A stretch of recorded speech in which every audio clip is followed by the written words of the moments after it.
هو الواحد نصيبه ان هو زملكاوي وارسنالاوي في نفس الوقت. هي دي الفكرة في الاخر. ده اللي حصل.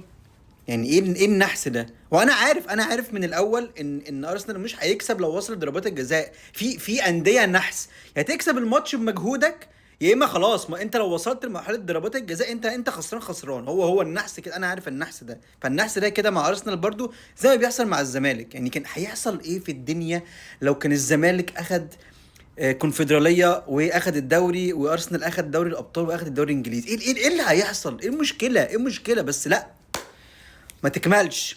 وبعدين ايه ضربات الجزاء اللي هي كل واحد يجري ويقف ويقوم جاي شايط؟ ايه دي باينه قوي انها هتضيع، باينه قوي انها هتضيع.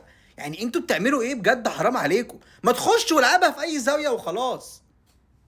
ولا انت يعني بتثبت ان ارسنال فقر يعني، فخلاص لازم هنخسر يعني؟ بجد حاجه غريبه جدا يعني.